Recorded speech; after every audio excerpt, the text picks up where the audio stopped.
Assalamualaikum warahmatullahi wabarakatuh. Salam sejahtera, salam sehat untuk kita semua, ya kan. Bapak Ibu sekalian, teman-teman, khususnya masyarakat Kota Tangerang Selatan, Tangsel. Perkenalkan, saya Sugeng Anto, komunitas Bos Indonesia, penggiat Germas Sejahtera, kemudian penggiat kesadaran masyarakat berpolitik Indonesia, Garuda Politik Indonesia, ya kan. Terus sekalian, saya ini akan memberikan edukasi, ya kan, sharing tentang program support menuju Pileg 2024 Kota Tangerang Selatan dengan kolaborasi Win-Win Solution, menang untung, kalah untung. Ini menarik Bapak sekalian ya, menang untung, kalah untung. Bapak sekalian, dalam Pileg itu ada sebuah resiko. Ya, karena sebuah pilihan, ya kan, ada resiko kita menang dan kalah. Tentu kita harus punya mental siap menang, siap kalah. Ya kan? Kalau kita hanya cukup menang saja, saya kira tidak fair lah ya. Jadi karena sebuah pertandingan, pertarungan apapun harus siap mental, siap menang, siap kalah. Nah, jadi yang penting lah, loh gimana kalau kalah aja masih untung. Nah, misalkan kita belajar dari filosofi orang Jepang. Orang Jepang kalau mau perang tuh berani mati. Berani mati bukan artinya dia langsung siap pasrah mati, tidak. Karena dia mau berani mati, segala upaya gimana dia bisa menang. Nah, ini menarik. Jadi karena dia berani mati, dia segala upaya gimana dia bisa menang. Ya kan? Jadi kita faktanya apa? Ketika perang musuhnya yang mati. Nah, itulah filosofi orang Jepang. Nah, sama kita nanti akan seperti itu ya. Kita menang untung, kalah untung. Jadi kita kalah aja udah kita hitung ya. Jadi gimana? Ya kan? Karena resiko harus kita siapkan. Jadi intinya kita adalah siap menghadapi resiko. Oke, sekalian. Kalau bicara kita pemerintahan Kota Tangsel, ya Kota Tangsel Selatan berarti adalah dulu pecahan dari Kabupaten Serang ya, Kabupaten Tangerang ya. Jadi Tangerang ini dibagi tiga, Kabupaten Tangerang, Kota Tangerang, dan Kota Tangerang Selatan. Oke, betul kan? Kota Tangerang Selatan itu 7 kecamatan, 54 kelurahan dengan 735 RW dan 3.844 RT dengan jumlah penduduk data 2019 1,7 juta. Wah, luar biasa besar ya. Inilah Kota Tangerang Selatan. Oke, Bapak, ketika kita bicara DPRD Kota Tangsel, tentu bicara 50 kursi dengan dapil kemarin 6 dapil dengan 3,8 triliun ya APBD 2019. Nah, dalam Pileg Bapak sekalian, dasar hukum Pileg, jadi setiap 5 tahun Pileg itu undang-undangnya berubah ya. Kalau undang kemarin Pileg 2019 adalah Undang-Undang Nomor 7 tahun 2017 dengan kurang lebih 5 poinnya ya. Sistem pemilunya adalah sistem proporsional terbuka, ambang batas pencalonan presiden 20-20%, parlemen threshold 4%, metode perhitungan senlik murni, dan alokasi per dapil 3-10 kursi. Ini adalah Undang-Undang 7 2017 dasar Pileg 2019. Nah, kenapa kita harus peduli politik? Ini menarik. Nah, ini salah satu tokoh nasional Turki namanya Metin Erbakan. Ya kan, dia seorang insinyur akademisi, ini seangkatan Pak Habibie ya, di Jerman, ya kan, sama-sama insinyur pesawat juga ini. Nah, orang Islam yang tidak boleh dengan politik akan dimainkan oleh politikus yang tidak boleh pada Islam. Apa maksudnya? Ya, padahal Turki ini 98% penduduknya Muslim. Secara persentase menangan Turki 98%, Indonesia 86%. Karena apa? Turki adalah memisahkan antara agama dan kekuasaan, makanya sekuler, ya kan. Nah, makanya Islam, makanya sama kita pun di Indonesia. Kadang saya banyak ketemu ustadz, tokoh-tokoh agama yang kalau bicara politik, wah jangan bicara politik, pasukan politik itu kotor, kejam dan sebagainya. Saya kira belum paham saja. Ya. Makanya kadang saya ada edukasi dasar guyonan yang biar ya sama-sama tidak tegang lah ya. Jadi Pak Ustadz, jangankan urusan dalam Islam itu, jangankan urusan pemerintahan, urusan perdagangan, hubungan masyarakat niaga, kencing aja itu ada adabnya, ada aturannya. Ya, maka kita harus, ya, masa Islam itu harus kafah, nggak boleh sepotong-potong, harus peduli. Jadi, kalaupun kita nggak mau politik praktis, ya kita melek politik kan gitu. Kadang gue juga pertanyaannya adalah apakah marbot itu boleh dibayar oleh negara lewat APBD? Ya boleh aja ketika legislatifnya ketok palu kan gitu. Tetapi kalau legislatifnya nggak peduli, yang duduk nggak paham tentang konstituennya dengan masyarakat, tentu tidak akan terjadi itu. Makanya kita harus mulai peduli politik. Oke, legislatif. Bapak sekalian, legislatif adalah lembaga kekuasaan, ya kan, bukan lembaga sosial, ya kan. Legislatif adalah bagian dari trias politika. Jadi Indonesia menganut ajaran trias politika. Jadi politik itu atau kekuasaan itu dibagi oleh 3, legislatif, eksekutif, dan yudikatif.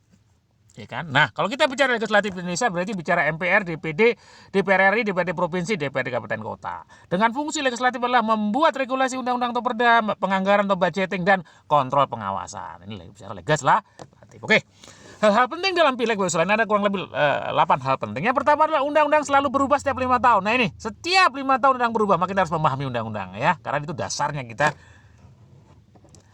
pilihan di lapangan legislatif kan, sebagai dasar strategi kita di lapangan. Nah, pileg banyak kursi banyak caleg. Nah ini berbeda dengan pilkada. Kalau pilkada adalah satu kursi banyak calon.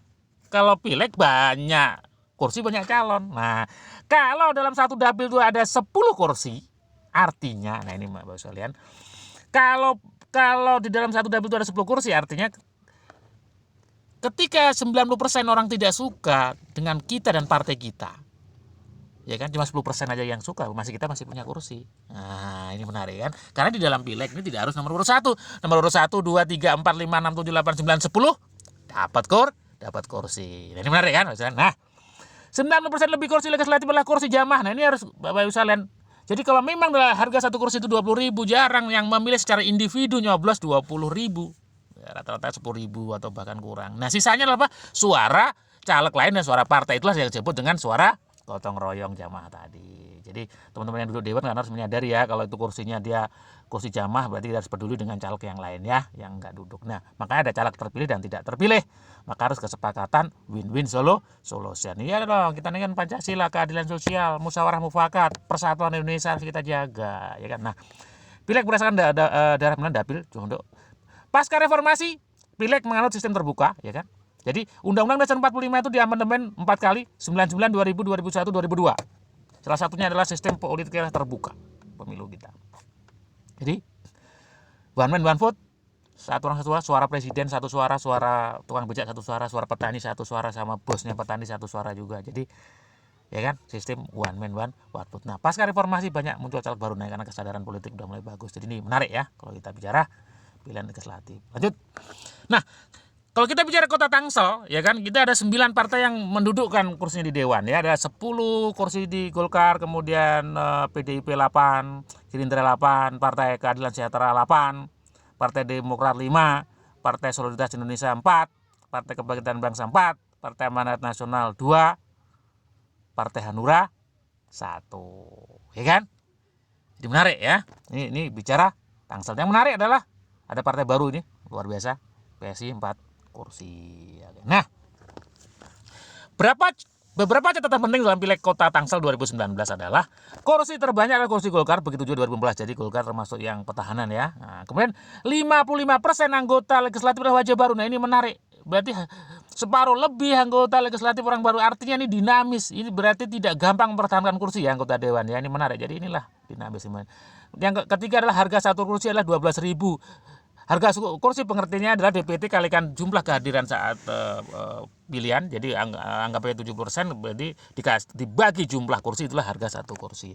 Kurang lebih 12.000. Nah, perolehan suara individu tertinggi duduk di kursi legislatif kota Tangsel adalah 8.742 suara. Kalau dia menuju 12.000 berarti suara sisanya adalah suara partai dan suara caleg lain. Apalagi yang 1.115 dapat kursi, berarti waduh, dia duduknya berarti kontribusi suara caleg lain dan partai adalah cukup besar. Makanya harus peduli ya. Jadi kalau kursi itu kan kursi jamaah ya tadi. Nah, poin kelima, Hanura 1 kursi dari 6 kursi. Wow, jadi dia turun luar biasa dari 6 menjadi 1. Ya kan? P3 ini 0 kursi, dari 2 jadi 0. Nasdem dari 3 ke 0 juga. Waduh. PSI 4 kursi, partai baru, ini luar biasa. Jadi sangat dinamis, berarti menarik bicara Tangsel. Jadi Bapak sekalian, justru inilah yang menarik ya, sangat dinamis. Oke, lanjut.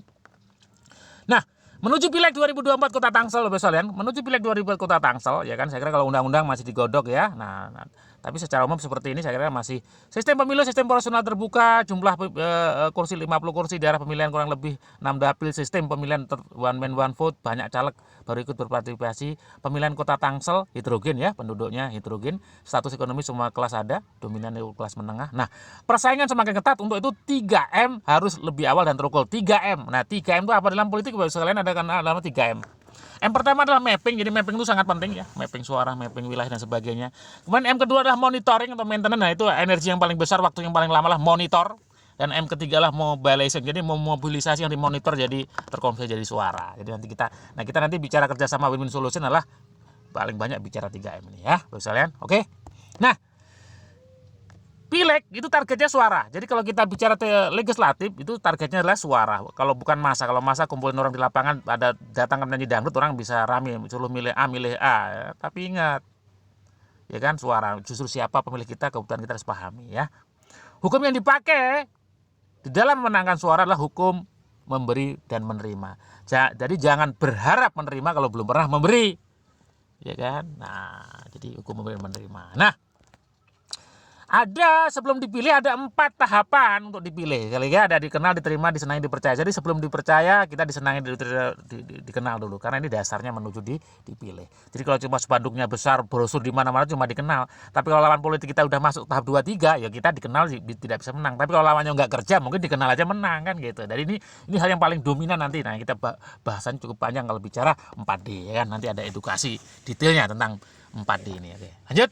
Nah, karakter pemilih, jadi memilih itu karena potensi saudara golongan organisasi SARA ini 7% total 35%. Nah, 65% faktor memilih karena faktor balas budi. Nah, balas budi itu ada 2, yaitu balas budi jangka pendek yang disebut dengan serangan fajar dan balas budi jangka panjang. Nah, kita yang mainkanlah jangka panjang. Ya kan? Kalau jangka pendek ini kan gambling, ya kan? Udah gambling belum tentu menang juga lagi. Kalau jangka panjang memang udah ditanamkan, ya kan? Nah, ini cukup panjang ya, rencana terukur. Makanya kalau kita bicara 2024 sekarang harus mulai start ya, jangka panjang terukur. Nah, sebagai inspirasi ada anggota DPR RI yang dari Dapil Jabar 6 dari pilihan Kota Depok, Kota Bekasi ya. 2009 jadi, 2014 jadi, 2019 jadi. Ya kan? Siapa dia? Dia dengan membuat balas budi jangka panjang dengan program yang rencana terukur. Ya, Syukur Nababan. Ya kan? Dia kalau dari segi agama dia non muslim tapi menang di kantong-kantong muslim. Menarik kan? Nah, itulah luar biasanya di dalam pilih legislatif di Indonesia. Oke, lanjut. Nah, estimasi operasional. Jadi ini cuma standar riset kita aja bahwa untuk jadi duduk di Dewan DPR Kabupaten itu 300 juta. 300 juta dalam artian itu bukan disebar ya. Ini operasional. Tim-tim kan ke lapangan juga pakai duit kan. Nah, untuk DPR provinsi 1,5 M, untuk ini kurang lebih 4 miliar. Nah, tetapi bukan ini nanti yang kita pakai patokan, karena kita menggunakan sistem kerjasama win-win solution ya, dengan tentunya nanti dengan low cost ya. Menarik usulan. Nah, budget pemenangan pileg Bapak Sekalian. Jadi dalam pileg ada 6 budget yang dikeluarkan, ada 6 poin ini. Nah, 50% yang terbesar adalah sistem sosialisasi spanduk operasional tim sukses 50%. Nah, berikutnya adalah 20% adalah sistem doktrinasi dan penguncian suara, karena kata kunci, karena kalau kita udah dikenal, diterima tetapi nggak dikunci suaranya, maka bisa lari itu suara. Makanya program terpenting setelah kita dikenal di masyarakat kita adalah program doktrinasi dan penguncian suara. Nah, masalahnya adalah budget pemenangan terbesar adalah operasional tadi. Dari mana? Nah, ini solusinya. Politik dan bisnis. Politik dan bisnis. Jadi politik dan bisnis adalah satu-satu kesan yang nggak bisa dipasahkan ya. Kalau bicara politik bisa bisnis seperti mata uang ya. Ada sebelahnya gambar, sebelahnya angka ya. Menang untung kalah untung, bukan menang untung kalah buntung, ya kan? Menang untung kalah untung. Biasanya kan menang untung kalah buntung. Ini menang kalah aja untung. Nah, itu tadi. Nah, program menang untung kalah untung ini didasarkan oleh manajemen risiko. Apabila kita bekerja dengan memperhitungkan risiko, maka risiko tidak jadi masalah lagi. Ini menarik Bapak sekalian ya. Nah, Bapak sekalian, di dunia ini ada bisnis yang lahir karena adanya risiko. Bahkan dia punya klub bola, punya aset yang cukup luar biasa. Bisnis apa Bapak Ibu sekalian yang lahir karena adanya risiko? Iya, betul. Asuransi, insurans. Karena risiko kecelakaan, risiko kematian, kebakaran, risiko lain dia lahir, ya kan. Nah, sama program menang untung kalah untung karena lahir karena ada risiko. Jadi saya pilih ada risiko. Kalau kita bertarung ada kalah. Kalahnya aja masih untung, apalagi menangnya kan. Menarik usulan ya. Oke. Nah, kolaborasi Bos Indonesia Gerbang Sejahtera ini salah satu cara untuk kita menangkan di dalam pileg nanti ya. Nah, tapi sekalian, kalau kita bicara politik nasional itu dipengaruhi 5M. 5M ya. Pengaruh politik nasional. M pertama adalah massa, organisasi massa, M kedua adalah media massa, M ketiga adalah mahasiswa, M keempat adalah militer, M kelima adalah money atau pengusaha. Jadi ada istilahnya jumlah naga, ya ada benar juga. Memang pengusaha itu pengaruhin juga politik nasional. Sekali lagi, politik nasional dipengaruhi oleh 5M, organisasi massa, media massa, mahasiswa, militer, dan money itu pengusaha. Oke. Nah, Bapak Ibu sekalian, konsep dasar kolaborasi win-win solution adalah apa? Nah nih, pemilihan legislatif itu punya korelasi dengan berdagang atau jasa sama menawarkan. Sales, terapis, tenaga kesehatan, tenaga pemasaran, lapangan, mitra bisnis dalam aktivitasnya mempengaruhi orang untuk mengikuti apa yang ditawarkan. Jadi merayu dalam hal positif ya, edukasi dan lain-lain. Nah, ini menarik. Energi biaya yang dikeluarkan dengan adanya tambahan promosi calon legislatif dan tanpa sama. Nah ini, Bapak sekalian, ini misalkan saya ada tinggal di Bogor, saya punya setiap hari punya kegiatan bisnis di Jakarta. Jadi Bogor Jakarta, setiap hari saya punya aktivitas ke Jakarta, pulang-balik Bogor. Nah, suatu saat ada orang numpang, Pak, saya ikut ke Jakarta, numpang mobil kita. Pertanyaannya, bensin yang dikeluarkan sama enggak? Ya sama aja.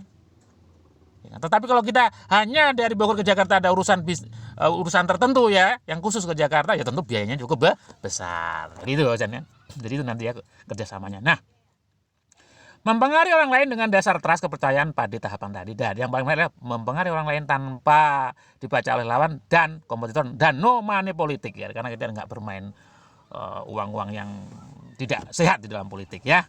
Nah, jadi kita win-win solution. Nah, Bapak sekalian, kolaborasi Bos Indonesia dengan Germas Sejahtera. Bos Indonesia apa? Bos Indonesia adalah komunitas pebisnis online dan offline yang diinisiasi oleh Sugeng Anto dan dari komunitas Sugeng, kemudian didukung oleh lembaga kursus dan pelatihan Sugeng Sejahtera, ada KPPS, ada CBO Academy, ada media sorot nasional. Nah, Bos Indonesia bersifat inklusif, bukan eksklusif kok. Inklusif kan semua bisnis bisa masuk, ya kan? Inklusif. Dengan tagline-nya adalah memberi solusi untuk wadah belajar dan praktek. Jadi kita nggak hanya teori aja belajar, tapi belajar dan praktek bisnis online dan offline. Nah, ini tentu kerjasama dengan Germas Sejahtera, sebuah gerakan masyarakat hidup sehat, ya kan, di dasarnya Inpres nomor 1 tahun 2017. Jadi kalau bicara sehat, Bapak sekalian, kita ada 4 unsur ya: sehat fisik, sehat psikis, mental, sehat sosial, finansial, sama sehat spiritual. Jadi badannya sehat, kalau nggak punya duit nggak sehat juga ya nanti. Nah, ini kita bicara luar biasa ini, Germas Sejahtera Bos Indonesia. Nah, di lapangannya Bapak sekalian, bentuk kegiatannya adalah Bos Indonesia adalah apa? Online dan offline. Online-nya adalah apa? Adalah edukasi bisnis online dan offline, kursus bisnis online, edukasi pola hidup sehat. Kemudian offline-nya adalah edukasi bisnis online offline, edukasi Germas Sejahtera, edukasi pemeriksaan dan kesehatan, olahraga, jalan sehat bersama dan lain sebagainya. Inilah kegiatan-kegiatan kita di lapangan nanti ya.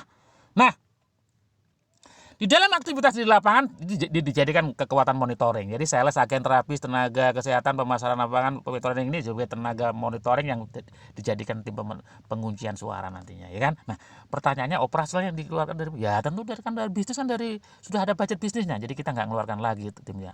Tentu kita yang penting kan ada kerjasamanya aja, ya kan? Ada kerjasama antara komunitas dengan calon tadi kan? Oke, misalnya. Nah, intinya apa Bapak sekalian? Tripartite Sukses Pileg menuju DPRD Kota Tangsel ya, dengan low cost, dengan biaya rendah gimana? Yaitu kolaborasi yang luar biasa antara Bos Indonesia, Germas Sejahtera dengan tim sukses caleg sendiri, kemudian ada dengan media pers partner, karena media sebagai wahana komunikasi massa, penyebar informasi dan pembentuk opini sesuai dengan Undang-Undang 40 tahun 19 tentang pers, ya kan? Maka ini menjadikan kekuatan untuk duduk. Oke, ya kan? Bapak sekalian? Intinya ada Bapak sekalian, ya kan, program menang untuk untung. Jadi kita detailnya nanti kita bisa ketemu, ya kan, kita bisa kupas lebih dalam lagi. Jadi intinya Bos Indonesia, Germas Sejahtera, garudapolitik.com, kesadaran masyarakat berpolitik, sukses by design. Jadi kita duduk di dewan dengan desain yang benar, dengan cara yang benar, ya kan, secara konstitusional, sehingga kita duduk di anggota dewan adalah benar-benar untuk kepentingan masyarakat dan konstituen, ya kan. Bapak sekalian, sampai jumpa di edukasi berikutnya. Indonesia sehat, Indonesia kuat, Indonesia maju, Indonesia menang. Terima kasih. Assalamualaikum warahmatullahi wabarakatuh.